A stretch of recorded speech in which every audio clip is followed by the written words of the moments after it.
us that way. And now to find out how it feels to be a hostage and what to do about the terrible increase in terrorism, I'd like you to meet some expert guests on the subject. First, a man who is known as the cop who saves hostages. At least that's what the New York Times calls Lieutenant Frank Bowles from the New York Police Department, where he commands the now world-famous 70-man hostage unit. Larry Haber was one of the many hostages that Lieutenant Bowles has rescued.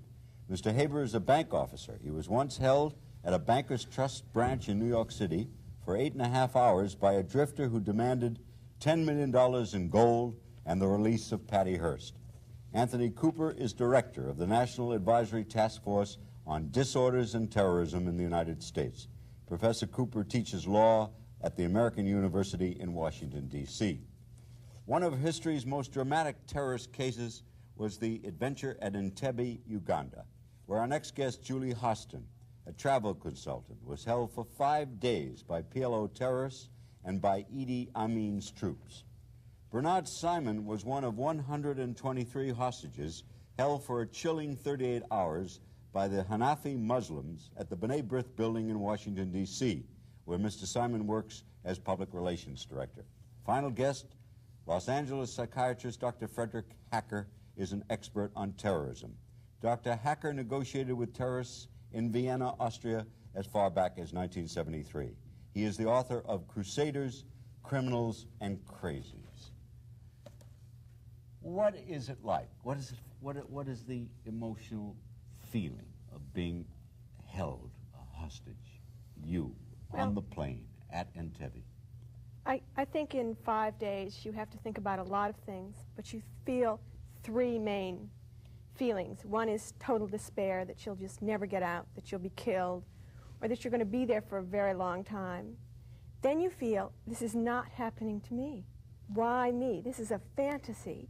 And then you feel, I am here, I'm going to make the best of it, I'm going to survive, and I'm going to get out.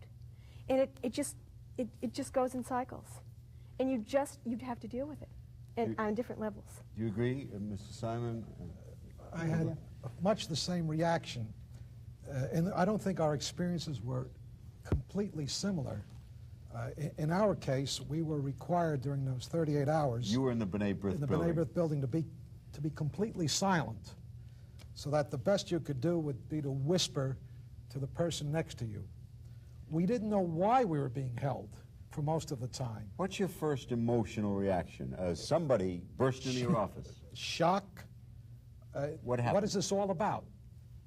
I just don't understand it. It's incredible, unbelievable. What happened? Someone burst through a door? We thought there was a robbery going on in the building, and I had collected the people on my floor, on the 7th floor, and into an office, secretaries and executives, and they shot their way into it. Brought us all together, a long ordeal where they piled us one body on top of another, stabbed the youngster in their own frenzy, and then brought us up to an unfinished room in our building which will become a conference center, and ultimately collected that way something like over 120 persons. And while we were there, we were completely disorganized, not knowing why, what the intent was, what the purpose was. It was, you just lived in a state of shock, and you did things, I think, out of shock. And perhaps the doctor would know more about this than I would. The shock was sort of a protective cover for you, in that you actually continued to do as you were required to do, almost by rote. Do you agree with her analysis? Nightmare, oh, can't yes. be happening, oh, yes, why yes, me? Yes, despair, and then after a while you make an accommodation with death. We expected to be killed, and we just wanted to be a clean death, not what they were contemplating or what they had threatened us with, which was one-time beheading. Wow. My experiences were similar but different, because in those two cases... You're a bank officer. I was a bank officer. There was only one man. They had a group, a plan. This fellow came in just at the spur of the moment. It could have been our bank or any other bank. Why you, bank officer? You're at a desk, right? Yes, I was at a desk when he walked in, and I was on the phone. And he just stuck a gun in my head and said, put the phone down. And I was in the village at that time, Greenwich Village, and everything happens in Greenwich Village. And I just couldn't believe it. I looked at him, and then he said again, put the phone down. And it was frightening. The first impression I got was stark terror. I thought at first it was just a hold up. Well, he'll take the money and that'll be it. Then he told us he was with the SLA. And I figured, well, now we have a 3-day siege. And after about 15 minutes, after the terror leaves, you say, well, we have to work it out. I have to make the best of it, because as manager, I felt responsible for the people under me.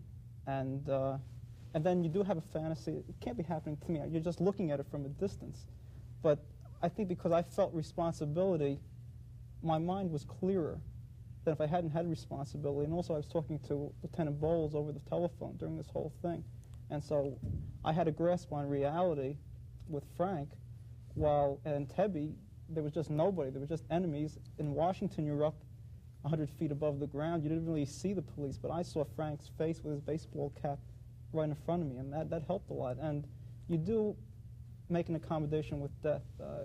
You say to yourself, I'll do everything to avoid it and to fight against it, but if it comes, you make your peace with yourself. You experts, get into this. What kind of maniac? In the case of Entebbe, it's a political organization using terror as a weapon. In the case of the bank incident, it's a drifter. What's wrong with those people? Are they demented?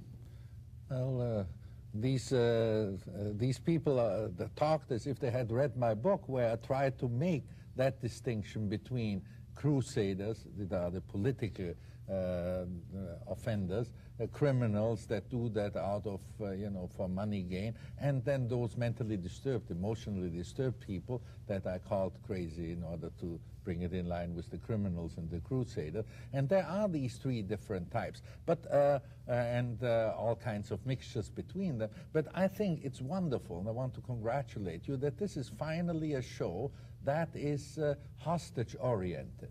And that's already a big step of the way. Usually, and that seems to me one of the most cruelest injustices, all the mass media's attention is directed to the hostages right afterward. And then they are forgotten. Then nobody cares for them anymore. Nobody hears about them anymore. You only hear then about the heroes, and I'm glad we have one of them here, and about, of course, the offenders. But the hostages are forgotten. They are really then the same pawns that they were during the period of their captivity. And I think it is essential that the attention of the public is directed to how the hostages feel and felt and what can be done about it, because our main attempt is, of course, to rescue hostages and to avoid, if possible at all, the shedding of blood and the loss of human life. And I think this humanistic orientation is best documented by letting the hostages say how it feels and how they feel about various methods of handling terroristic acts. Because I have always maintained that they often suggest that toughness against the terrorists really turns out to be toughness against the victims and toughness against the hostages. You probably have more experience than anybody else in America dealing with the maniacs that grab hostages and talking them into releasing. You have an amazing record. You haven't lost a hostage. Well, I have to knock wood on that, because it's been a team operation, and we're fortunate in New York, and you being a New Yorker are one of the beneficiaries. We have a fantastic police department, especially the men in the emergency services. They maintain a tremendous amount of self-discipline, and it's with the team operation, with these emergency service guys, and the negotiators that we have had trained, that has made this operation go together in a way where we can bring about the safe release of people being held hostage. Now, don't forget, we have over 70 people in our unit.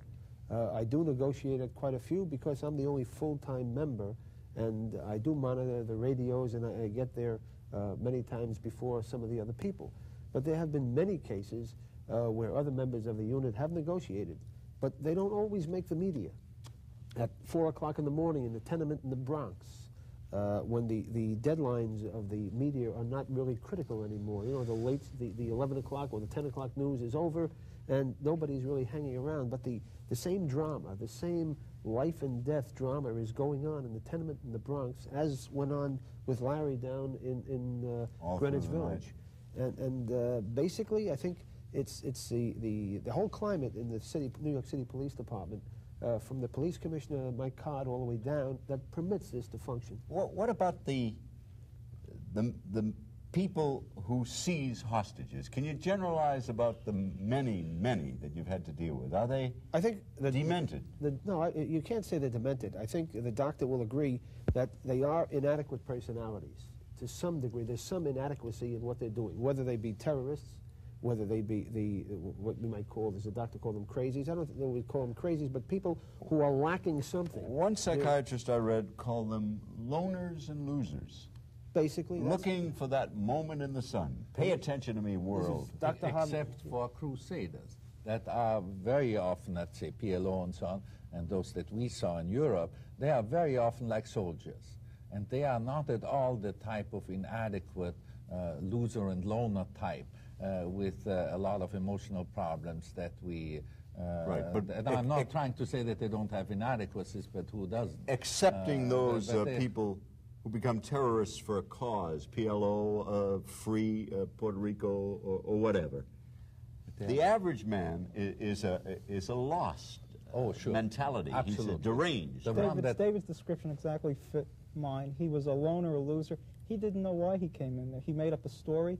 He had no purpose. He didn't want to rob us. He didn't want to kill us. He didn't know even what he wanted. Why did he want to free Patty Hearst? He just made it up. Made it up. He made it up. He didn't even know their names. He didn't know the SLA. One of the people in the SLA, he even mispronounced the name. He wanted $5 million, then he said he wanted $10 million in gold, and he wanted a plane, and he didn't want a plane, and he kept referring to the movie Dog Day Afternoon as his setup. He was a loner and a loser. I'm sure exactly. that he falls into the category, into this third category, but the Entebbe people, I mean, the ones that arranged it, certainly were of a very different type. They were, it seems, A very business-like operation. That's They right. knew exactly what they were doing. See? And back to the media, my only one feeling about it, and I think what the Israelis did was wonderful, and just, you know, it had to be done. It was stupendous. And I believe in the films and all that, but I think that they should, it's nice to be rescued, but they shouldn't show how wonderful it is to be rescued. They should show how terrible it is to be a hostage. Right. And no one should be a hostage today. Will you hold it 1 minute? Because we paused for a message.